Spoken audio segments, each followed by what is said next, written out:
Sous la mer Méditerranée repose une cité engloutie, oubliée depuis des millénaires.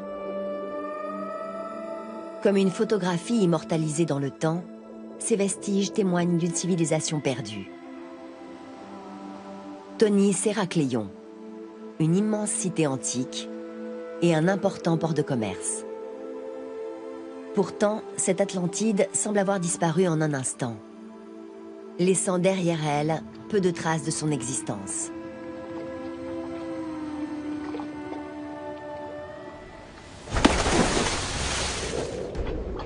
Aujourd'hui, la cité engloutie révèle enfin ses secrets.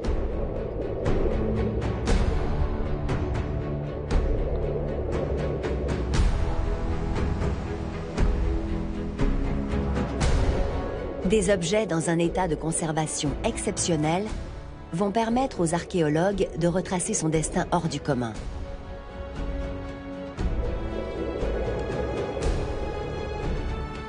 C'est vraiment Magnifique. un chef-d'œuvre. Tout à fait. Ce voyage dans le passé, à l'époque des pharaons, va nous ouvrir les portes d'une cité mythique, l'une des plus grandes de l'Égypte antique.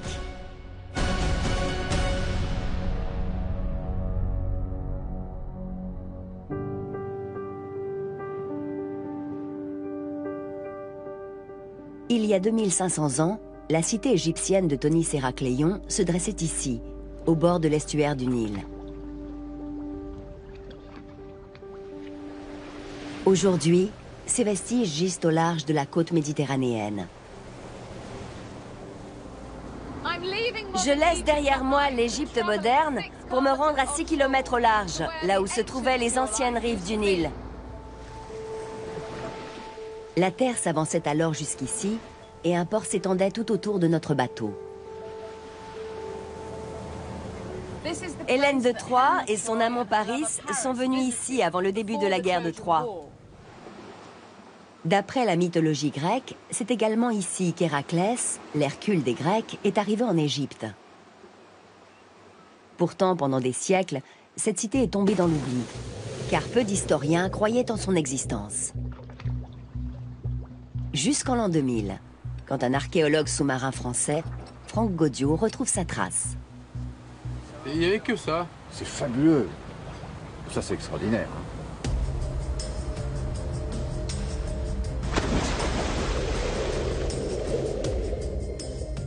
Au fond de l'eau, Franck Gaudiot découvre d'abord un mur d'enceinte. Derrière ce mur se cachent les ruines d'un immense temple égyptien. Ces colonnes en pierre sculptée reposent au fond de l'eau. On peut voir ici l'une des colonnes du temple. Elle est en pierre. Elle est absolument énorme. Le temple n'est que le début d'une incroyable aventure. L'archéologue ne tarde pas à découvrir d'autres murs de pierre, puis des monuments entiers et des inscriptions très anciennes.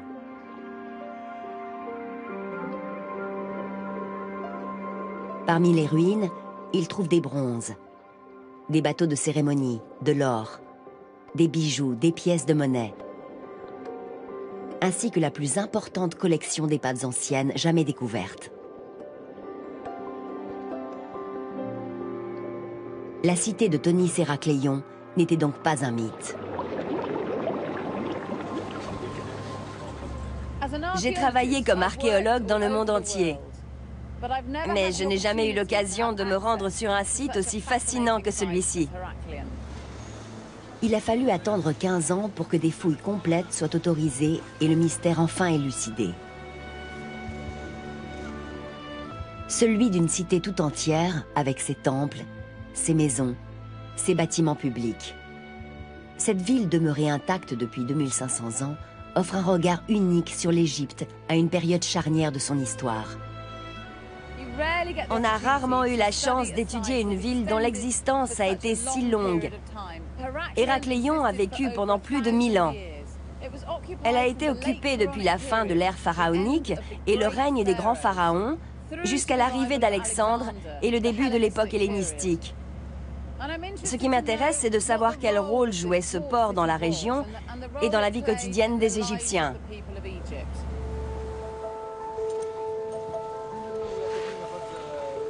Franck Gaudio et son équipe ont entrepris de cartographier la totalité du site. Héracléon était construite sur des îlots séparés par des voies d'eau et des ports. C'était grand comment, à ton avis? En tout, on a une ville d'1,8 km sur 1,2 km. D'accord. C'était immense. C'était donc sans aucun doute une cité importante en termes d'influence. Mais pour quelle raison? Le nombre de temples est un premier indice. On a trouvé les ruines d'un immense temple ici. On en a aussi un plus petit là. C'est un temple en l'honneur de l'entité divine Ronsutot. Et on en a un autre là, ou plutôt un sanctuaire, en l'honneur d'Osiris. C'est incroyable. Tu peux me montrer où notre bateau se situe sur la carte? On a jeté l'ancre juste là, au-dessus du temple d'Amon. Tout porte à croire qu'Héracléon était une capitale religieuse.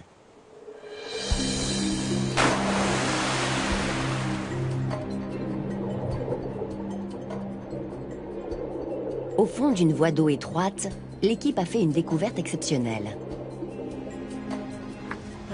Tu veux que je te tienne la bouteille? Damian Robinson, archéologue et chercheur à l'université d'Oxford, participe aux fouilles. La boussole est un équipement essentiel, car la visibilité n'est pas très bonne.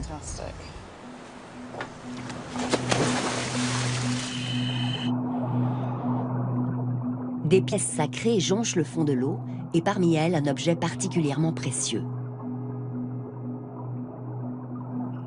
On va faire une petite balade.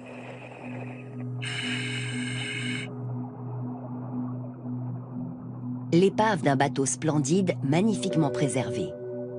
Long et profilé, il a été construit avec soin.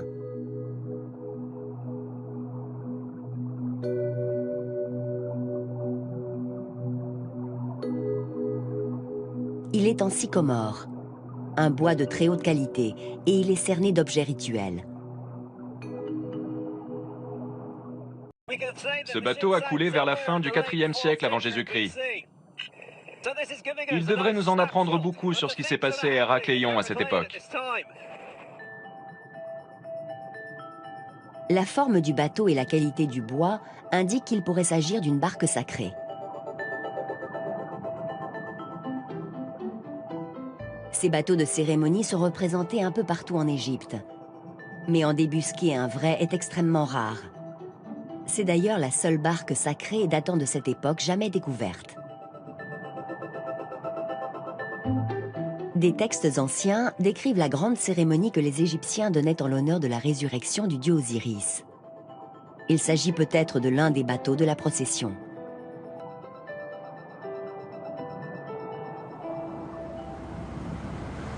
De nombreuses offrandes ont d'ailleurs été retrouvées tout autour du bateau. Certains de ces objets sont d'une extraordinaire richesse.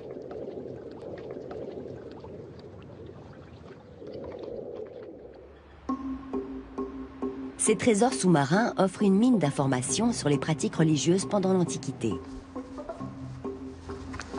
C'est là? Oui. Au laboratoire des fouilles situé à Alexandrie, d'autres objets témoignent de l'importance d'Héracléon dans la vie sacrée des Égyptiens. Des louches en bronze, avec l'extrémité là, en forme de tête de canard. 70 de ces louches ont été retrouvées à proximité du temple. À Héracléon, on a trouvé davantage de louches que sur tous les sites archéologiques de toute l'Égypte confondue. C'est incroyable. En effet, merci. La louche est un objet rituel important. Le prêtre s'en sert pour purifier les offrandes avec les eaux du fleuve sacré. Ces louches font partie de tout un éventail d'objets votifs rares retrouvés sur le site. Qui faisait ces offrandes et déposait ces objets? Les objets les plus gros étaient des offrandes faites par les prêtres. D'accord. Les habitants de la ville faisaient de petites offrandes. Les objets votifs sont l'incarnation matérielle des prières. Un vase miniature. Leur forme représente le contenu de la prière ou son auteur. Et là, on a une encre minuscule, vraiment très jolie. Cette encre symbolisait peut-être la prière d'un marin.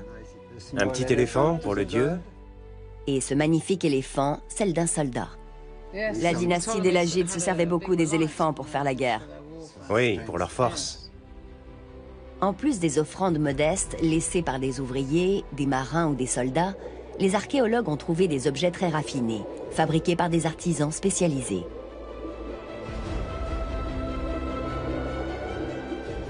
Franck Gaudio me montre l'une des pièces maîtresses de la collection. L'un des chefs-d'œuvre d'Héracléon, c'est ce pharaon. Incroyable. C'est une couronne bleue, celle que portait le pharaon pour défendre l'Égypte. Regarde ces détails. Cette statuette a plus de 2500 ans. À cette époque, une seule personne a pu faire une offrande d'une si grande beauté, le pharaon lui-même. Un chef-d'œuvre de statuaire égyptienne. Oui, beaucoup de ces objets sont de très belles factures. Un objet d'une telle qualité ne peut être qu'une offrande du pharaon lui-même pour le temple. C'est incroyable.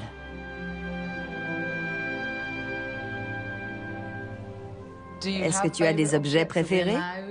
C'est possible? Je ne devrais pas, mais j'avoue que c'est un de mes objets préférés. C'est une pièce absolument exquise. Tonis Héracléon est donc un centre religieux important. Mais ce n'est sans doute pas là son unique rôle. L'influence de la cité dépasse celle de ses temples. C'est quoi cette grosse pierre? C'est du marbre. Il s'agit plus précisément d'une stèle mortuaire. Regarde cette inscription. C'est un très beau texte en grec. Il parle d'un jeune homme de 18 ans qui est mort à la guerre et qui est enterré à Héracléon. Voici ce qui est écrit. Sigi Lycos, fils de Lykiskos. Il vivait dans la cité de Priene, sur la terre de son père. Il n'a pas vacillé devant la phalange, mais sous les coups de l'ennemi. Il est mort sur le champ de bataille. La stèle a été retrouvée dans une cité égyptienne à côté d'un temple pharaonique. Et pourtant, c'est celle d'un soldat grec.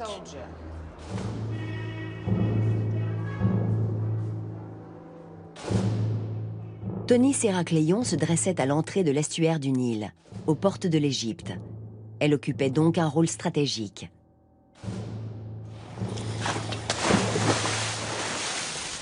Pendant les années d'existence de la cité, l'Égypte est envahie par la Perse, conquise par Alexandre le Grand et sujette à de nombreuses luttes de pouvoir internes. Pourtant, les trésors d'Héracléon les plus évocateurs ne sont pas des armes ou des lances, mais quelque chose de bien plus petit. Bonjour. Bonjour Marie. Sur quoi tu travailles aujourd'hui? Ce sont des pièces que vous venez de remonter? Oui, elles sortent tout juste de l'eau. Marie fait partie de l'expédition menée par Franck Gaudio. Elle travaille sur l'une des centaines de pièces de monnaie grecques retrouvées ici. C'est une pièce grecque. Une pièce complète? Oui. Elle est un peu abîmée là, tu vois? Ouais, on voit les grands yeux d'une chouette. De grands yeux. Et des plumes. Il y a les plumes, oui. Ce n'est pas n'importe quelle pièce. Elle vient d'Athènes. C'est difficile à voir, mais il y a la tête d'Athéna et ses cheveux. À cette époque, l'Égypte n'a pas sa propre monnaie. Le commerce et les impôts se paient en nature. Et là, on a des lettres grecques. Oui, tout à fait. Ces pièces servent à payer les Grecs arrivés d'Athènes, des soldats appelés à Héracléon pour défendre l'Égypte. Les pièces comme celle-ci étaient sans doute frappées en Égypte pour payer les mercenaires grecs. C'est très intéressant qu'elles soient faites exclusivement pour les mercenaires. Cela renforce l'idée d'une présence militaire ici, celle de mercenaires payés spécifiquement pour protéger le site. Lycos était peut-être l'un de ces soldats, et la monnaie qui a servi à le payer avait peut-être été frappée ici, à Héracléon. La cité n'était donc pas simplement une porte d'accès à l'Égypte, elle participait à la défendre. Les fouilles archéologiques ramènent à la vie cette cité oubliée. Nous savons désormais que Tonis Héracléon était une ville importante, peuplée de soldats, de marins et de croyants. Mais ce site spectaculaire cache encore bien des mystères. Un autre aspect inédit d'Héracléon est qu'elle n'a pas 1, 2 ou 3, mais 64 épaves de bateaux. C'est incroyable d'en trouver autant sur le même site, surtout datant d'une époque si ancienne. En Méditerranée, il y a beaucoup de sites romains, mais très peu de sites plus anciens. Et il n'y a jamais autant d'épaves au même endroit. C'est l'occasion pour nous d'explorer différents types de bateaux. Ceux qui transportaient des marchandises, ceux qui servaient à acheminer la cargaison de plus gros bateaux jusqu'au rivage, ou encore les bateaux de marchandises qui s'engageaient sur le fleuve vers le delta du Nil. Les différentes constructions navales nous en apprennent aussi beaucoup sur la technologie et donc sur les hommes, les communautés maritimes et la vie quotidienne dans la cité d'Héracléon. Parmi les bateaux échoués ici, l'un d'eux a une importance toute particulière.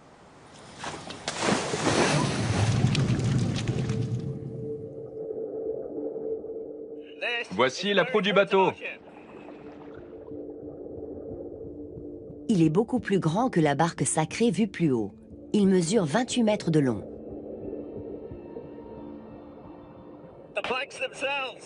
Les planches sont taillées dans un bois de la région.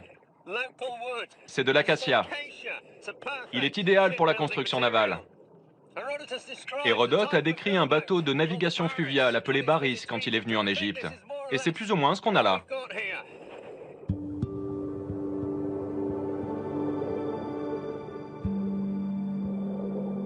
Ces embarcations n'ont été vues nulle part ailleurs. Elles sont parfaitement conçues pour cette région du Nil. Les baris sont des bateaux de marchandises. Ce baris dévoile un autre visage d'Héracléon. Celui d'un port fréquenté par des flottes commerciales.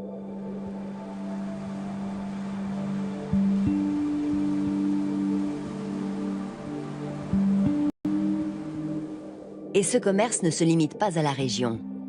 Le fond de l'eau est jonché d'encre de provenance multiples.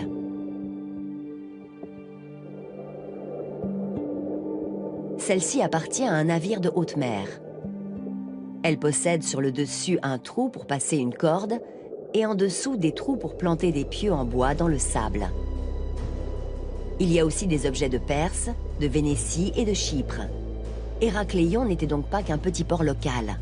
Il était fréquenté par des marins venus de très loin. Du fond de l'eau, les archéologues ont remonté une pièce qui confirme cette hypothèse. Une stèle gravée de hiéroglyphes.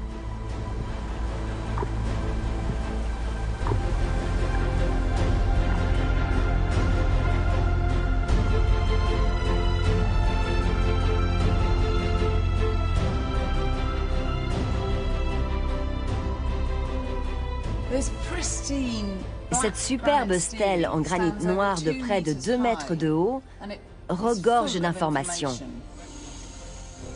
Une stèle gravée est comme un décret public. Celle-ci a été retrouvée en plein cœur de la cité.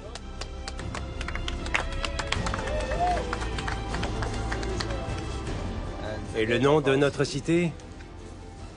Héracléon. Héracléon. Cette stèle est plus ancienne que la pierre de Rosette, qui date de 196 avant Jésus-Christ. Elle a survécu à plus de 2000 ans d'histoire, parfaitement intacte. Elle a été commandée par le pharaon Nectanebo Ier. On le voit ici, présentant des offrandes à la déesse Neit. Et à droite, on voit la date de la commande, la première année du règne de Nectanebo, soit en 378 avant Jésus-Christ. Cette pierre à première vue religieuse a en réalité une autre utilité, récolter l'impôt. Ici, on voit le montant des taxes prélevées.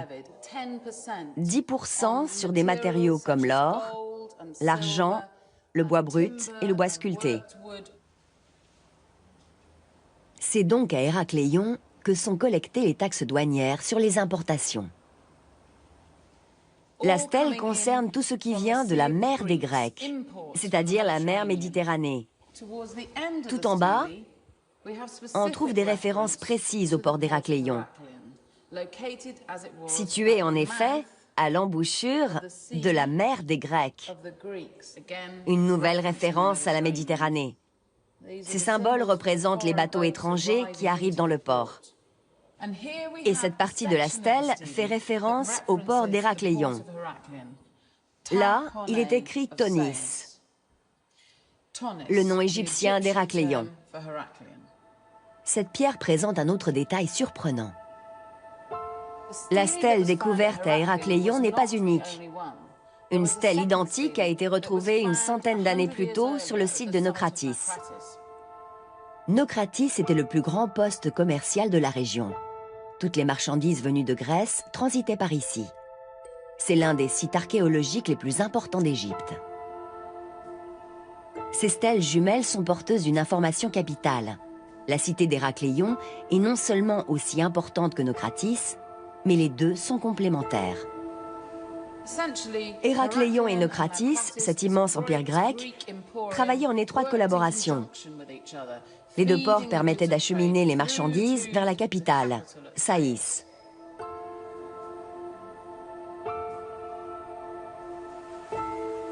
La cité engloutie, carrefour essentiel du commerce international, est plus qu'un port légendaire.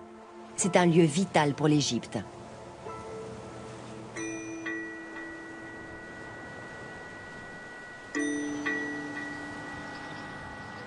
Oubliée pendant des millénaires, Thonis-Héracléon est donc une ville riche et d'importance religieuse, stratégique et commerciale.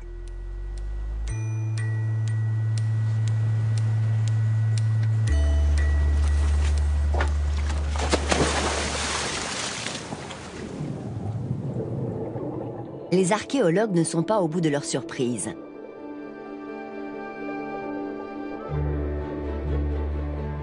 Lors d'une nouvelle plongée, Franck Gaudiot trouve tout près du temple central la tête d'une statue colossale.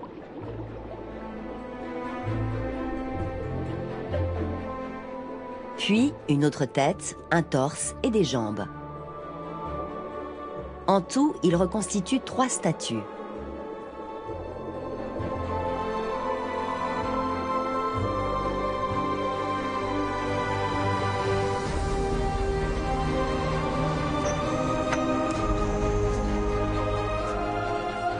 La première représente Hapi, le dieu personnifiant les inondations bienfaitrices du Nil. Les 2 autres représentent le pharaon et sa reine. Elles mesurent chacune environ 5 mètres de haut. Commandées par le pharaon lui-même, les statues ont été taillées à terre, puis transportées par bateau jusqu'au temple d'Héracléon. La statue du pharaon découverte le représente avec des attributs divins, comme s'il était le maître de l'univers, un pouvoir conféré directement par les dieux.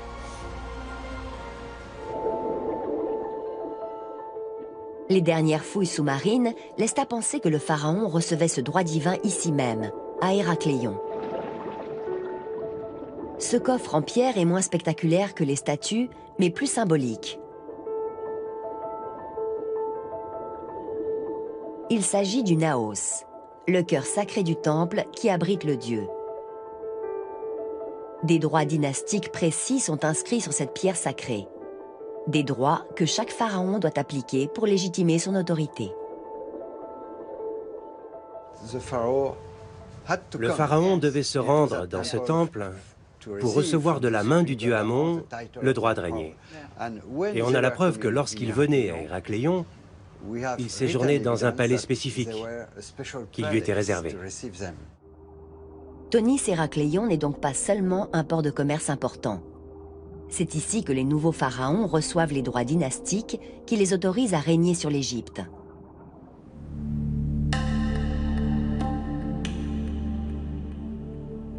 Pour comprendre la portée symbolique de ce geste, je me rends à plus de 800 km au sud, sur le site du complexe religieux de Karnak. Karnak a longtemps été le siège du pouvoir en Égypte avant qu'il ne soit déplacé plus au nord, dans le delta du Nil. Le plus incroyable, c'est la dimension du lieu. Oui, on le sent dès qu'on pénètre sur le site. C'est époustouflant. Le temple de Karnak est le précurseur d'Héracléon. Il jouait le même rôle dans l'intronisation des pharaons par le dieu Amon. Elisabeth Froude étudie ce site depuis plus de 8 ans. Amon était le dieu le plus important d'Héracléon. Vous pouvez m'expliquer quel rôle il jouait ici? Bien sûr. C'est un dieu majeur et l'un des tout premiers.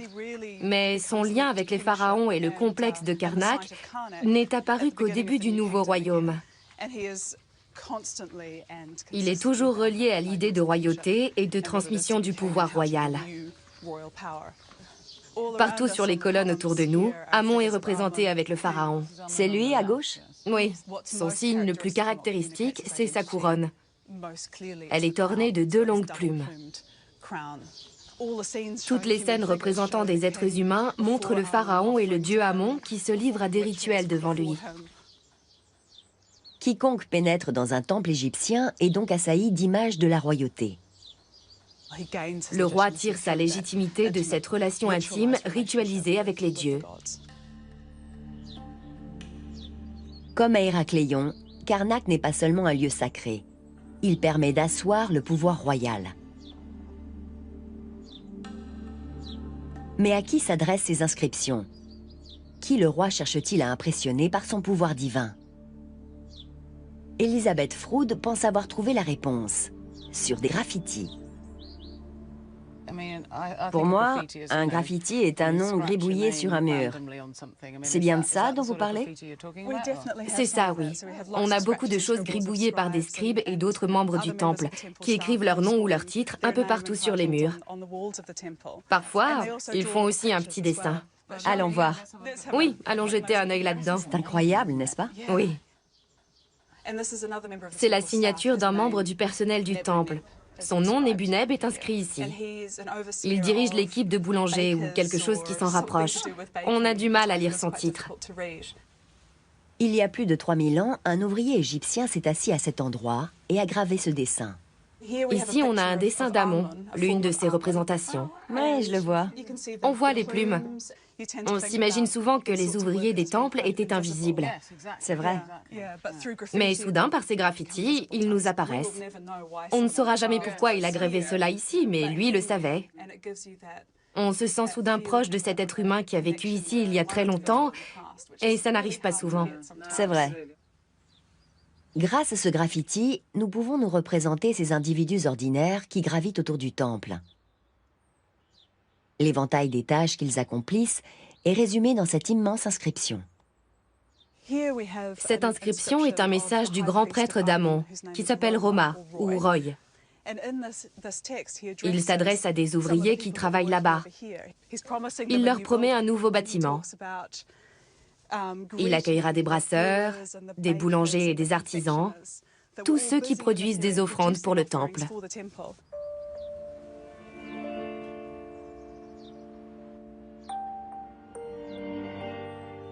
C'est donc aux prêtres, aux scribes, aux boulangers et aux artisans que le pharaon s'adresse quand il proclame son lien avec le dieu Amon et son droit à régner sur l'Égypte.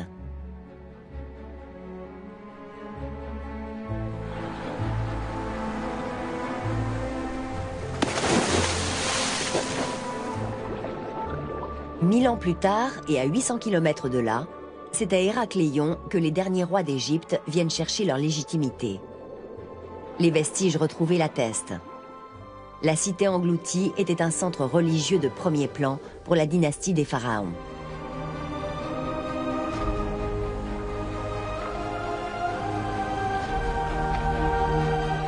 Mais le mystère reste entier. Pourquoi Tony Héracléon a-t-elle disparu sans laisser de traces? Et comment est-elle tombée si vite dans l'oubli? Il y a plusieurs hypothèses. Héracléon a pu être détruite par un tremblement de terre ou un raz-de-marée, engloutie par les eaux du Nil en crue, ou tout simplement désertée alors qu'elle s'enfonçait lentement sous les eaux de la Méditerranée.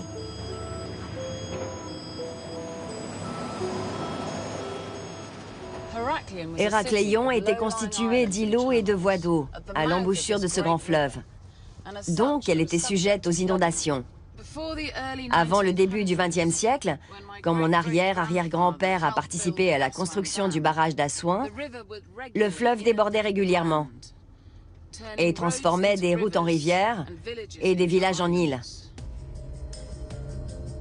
Le Nil est une formidable source de vie.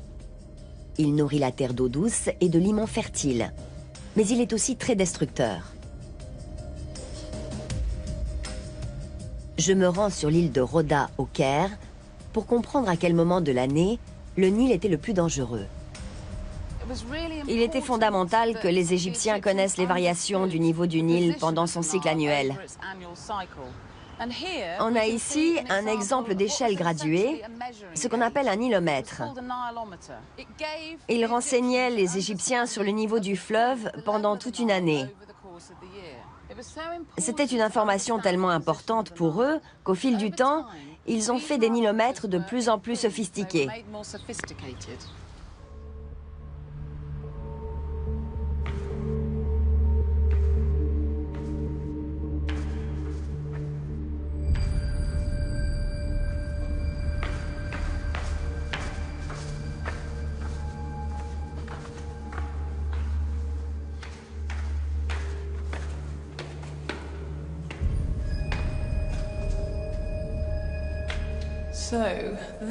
Voici sans aucun doute le modèle le plus sophistiqué sur le marché du nilomètre.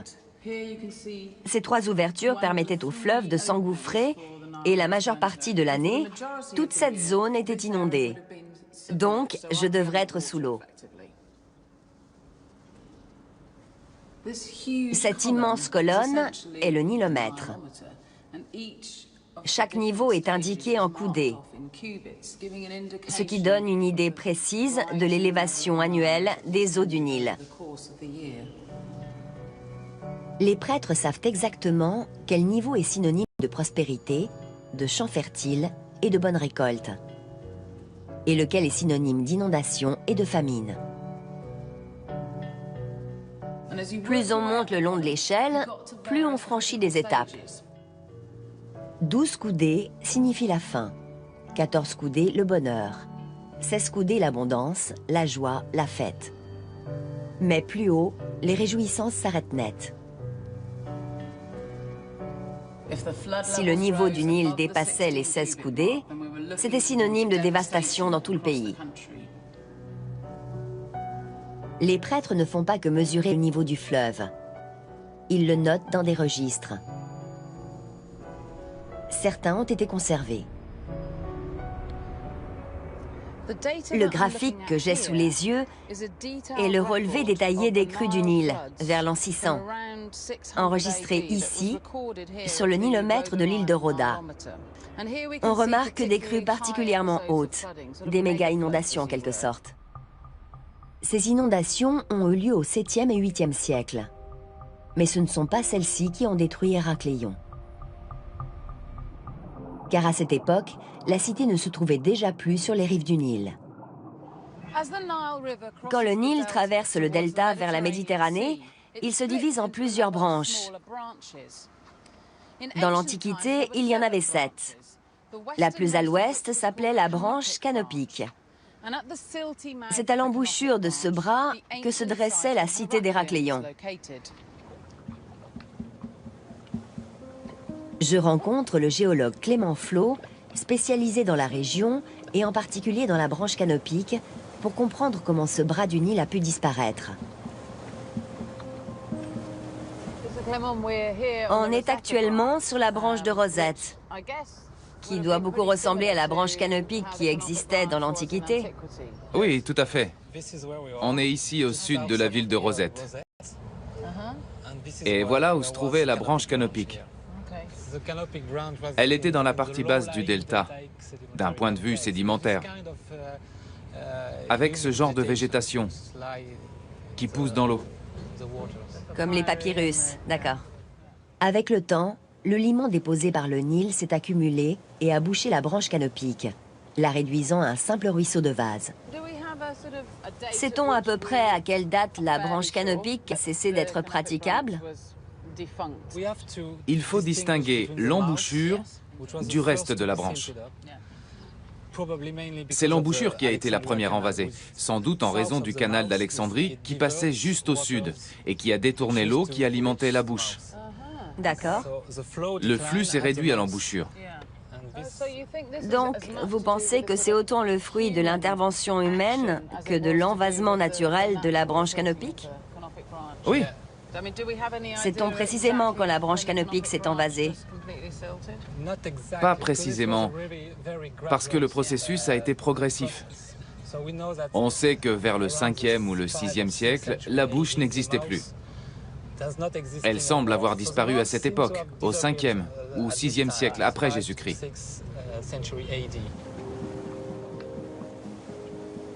Héracléon n'a donc pas subi les inondations gigantesques du Nil qui se sont produites 2 siècles plus tard. Les rives du fleuve s'étaient déjà écartées de la cité. Cependant, les mouvements du Nil ont sans aucun doute joué un rôle dans le déclin d'Héracléon.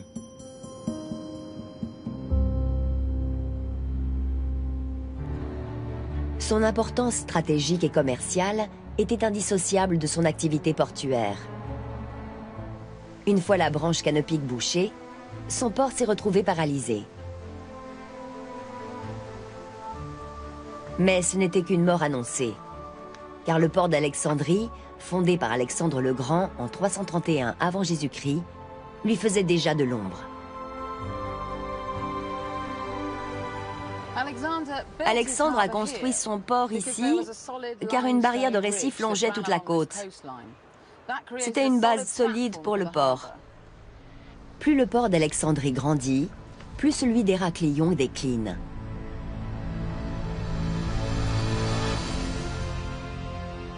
Avant même que la cité ne soit engloutie, son influence a déjà diminué au profit de la nouvelle capitale égyptienne. C'est peut-être pour cette raison que sa chute est à peine évoquée dans les textes. Mais cela n'explique pas comment elle a disparu sous les vagues. Une catastrophe naturelle pourrait être à l'origine du drame. Franck Gaudio a demandé une analyse géologique du site. Elle a permis de faire une découverte étonnante. Un cimetière de bateaux. Voici le port principal de la cité d'Héracléon. Et au centre du port, 6, 7, 8 épaves de bateaux. Pourquoi sont-elles là? Comment sont-elles arrivées là? Sont-elles le fruit d'un seul événement ou d'une suite d'épisodes étalés dans le temps? S'il s'agit d'un événement unique, alors il était forcément catastrophique. Au premier abord, tout semble indiquer un raz-de-marée.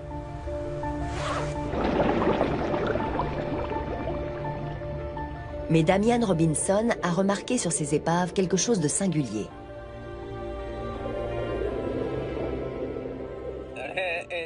Voici l'emplacement où on a fouillé. On a trouvé un pieu long et plutôt épais qui semble traverser le fond du bateau. Donc, l'une de nos hypothèses pour l'instant, c'est que ce pieu a servi à clouer le bateau au fond de l'eau. Ce bateau ne s'est pas échoué naturellement. Il a été volontairement sabordé et placé dans cette position. Cette partie de l'épave est particulièrement intéressante. Elle a été recouverte de pierres, empilées sur l'épave pour qu'elle ne remonte pas et reste bien au fond. On a retrouvé ces mêmes pieux dans beaucoup de bateaux du cimetière. Les Égyptiens les ont positionnés exactement là où ils le voulaient. Lorsque des bateaux sont abandonnés, ils sont simplement laissés à la dérive et non cloués à un emplacement précis. Les habitants d'Héracléon tentaient peut-être d'édifier une structure. J'ai patiemment attendu ici que tu remontes. Clouer des bateaux au fond du port, ça n'a rien de banal. J'imagine que vous vous demandez pourquoi ils ont fait ça. C'est l'une des énigmes qu'on essaie de résoudre. D'habitude, on ne coule pas un bateau en plein milieu d'un port. Et encore moins 7 ou 8 bateaux. En effet, on sait qu'il y avait un phénomène d'envasement dans la partie nord du site. Tu crois que c'est lié? C'est possible. Si l'entrée nord était déjà bouchée, ils ont peut-être cherché à créer artificiellement une bande de terre. La partie nord du site commençait à s'enfoncer, donc ils voulaient peut-être faire un îlot. Ce cimetière pourrait être un exemple de récupération de terre à l'époque antique. Je suis très intriguée par ce que Damian vient de me montrer. Cette idée que les bateaux ont été volontairement coulés au centre du port d'Héracléon. Ce n'est pas si inhabituel pendant l'Antiquité, mais ça l'est à une période si précoce. Damian pense avoir une explication. Lorsque ces bateaux ont été sabordés, plusieurs régions du site s'enfonçaient déjà. Héracléon était en train de sombrer. Une autre épave vient ajouter au mystère.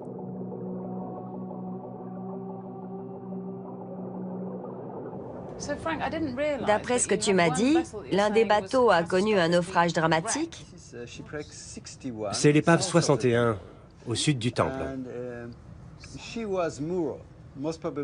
Elle était amarrée sans doute à proximité du temple. Sur cette épave, on a trouvé un bloc de calcaire appartenant au temple, et même plusieurs colonnes qui se sont effondrées. Des colonnes du temple sont tombées sur le bateau et l'ont écrasé. Certaines céramiques remontées du temple sont très faciles à dater et en excellent état, parfois même intactes. On en a retrouvé plusieurs couches sous l'épave. Ces céramiques prises au piège de l'épave peuvent être datées avec précision. C'est formidable pour un archéologue de remonter une pièce qui a pratiquement une date collée dessus. Elle marque un instant précis dans le temps. Oui, c'est un peu comme une image, Mais une photo. la photo d'un événement qui a duré quelques secondes. Nous sommes peut-être devant la scène de la chute d'Héracléon. Les céramiques et les autres objets datés désignent quelle période? La toute fin du IIe siècle ou le début du 1er siècle avant Jésus-Christ. D'accord.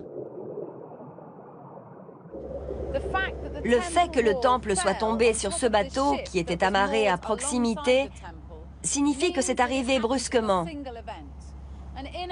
Et parmi les débris, on a trouvé des morceaux de poterie qui nous donnent la date précise de l'effondrement du temple. Au IIe siècle avant Jésus-Christ, le siège du pouvoir d'Héracléon a donc été détruit.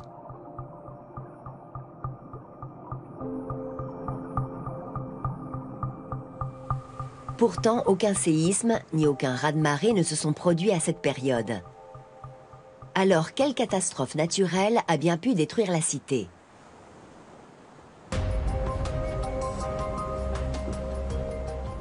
L'association d'un affaissement et d'un effondrement soudain est porteuse d'un indice clé. Accompagné de géologues, Franck Gaudio va étudier le sol situé directement sous le site. Branchez-le. C'est prêt. En prélevant des échantillons, ils s'aperçoivent qu'il y a 2000 ans, le sol était un mélange de limon, de sable et d'argile, déposé chaque année par le Nil en crue.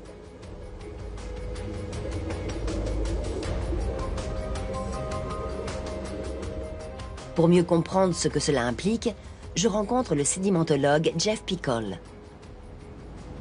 Bonjour. Bonjour.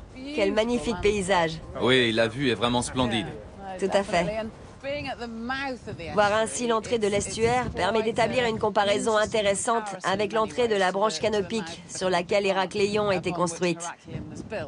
J'aimerais en apprendre un peu plus sur cet environnement deltaïque. Les environnements deltaïques sont les plus actifs et les plus singuliers sur Terre. Ils se développent jusqu'à un point de basculement, quand les sédiments s'effondrent et se déplacent. Ils sont aussi très sujets à l'érosion et donc à l'affaissement. Un delta est loin d'être statique et stable. Ses voies d'eau sont mouvantes aussi bien que sa surface terrestre. Ce point de basculement, tel que vous le décrivez, est-il soudain? Quel en est le déclencheur et à quelle vitesse le changement peut-il se produire? C'est en effet quasi instantané. Les sédiments peuvent s'effondrer sous leur propre poids, mais ils sont plus souvent poussés par un événement de plus grande ampleur. Une crue importante, un raz-de-marée ou encore un séisme. Cela va entraîner le basculement. Le sol peut alors s'affaisser ou s'éroder. Mais un autre phénomène étrange se produit parfois. Et c'est peut-être ce qui s'est passé à Héracléon.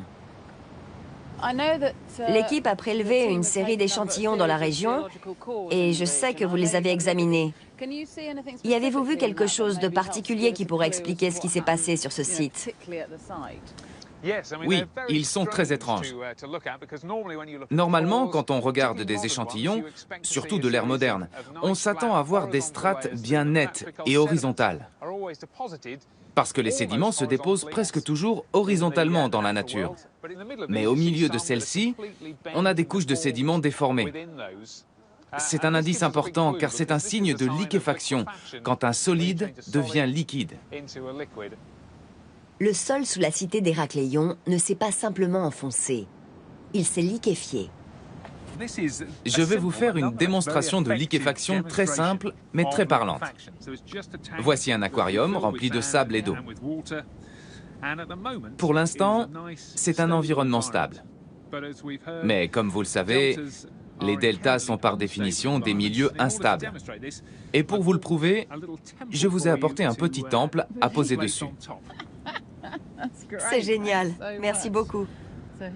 Donc voici le temple d'Héracléon posé sur un sol ferme, ou du moins qui paraît solide pour l'instant.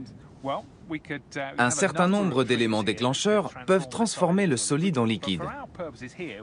Pour notre expérience, on va simuler un petit tremblement de terre grâce à ça. Je vais simplement tapoter tout doucement sur la paroi de l'aquarium et on va commencer à voir des changements. On voit déjà un changement radical. L'eau remonte à la surface et notre temple commence à se déplacer. Ce qui se passe, c'est que le sable se densifie et qu'il expulse de l'eau sous l'effet de la pression. Par endroits, il se transforme en liquide. Et comme vous le voyez, la base du temple s'enfonce dans le sable. Le sable et la vase n'ont besoin que d'une force mineure pour que de l'eau s'en échappe. Des monuments érigés sur un sol instable et vaseux peuvent donc s'écrouler comme si leur fondation avait été construite sur des sables mouvants. La démonstration que Jeff vient de me faire du processus de liquéfaction montre très concrètement qu'Héracléon était bâti dans un paysage vulnérable et que ce paysage a pu changer brusquement. Le même phénomène sédimentaire s'est produit en Nouvelle-Zélande en 2011.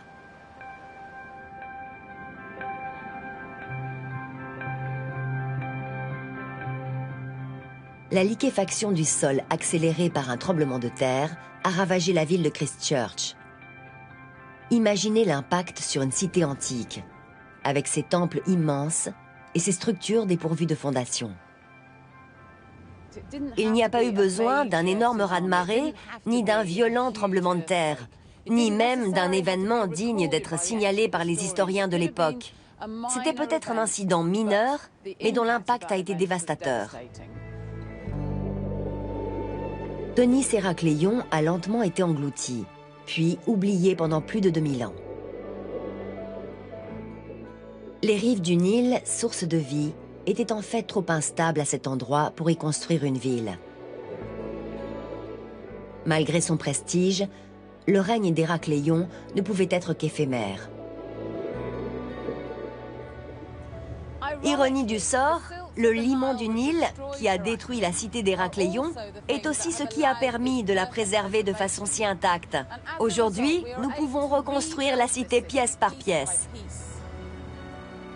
Une cité religieuse avec ses temples, sa garnison militaire qui protégeait le pays des invasions, son immense port qui reliait l'Égypte au reste du monde, et une cité royale indispensable à la permanence du pouvoir pharaonique. Après des milliers d'années en sommeil, Thonis Héracléon s'éveille et dévoile enfin son vrai visage. Celui de l'une des plus formidables cités de l'Égypte antique.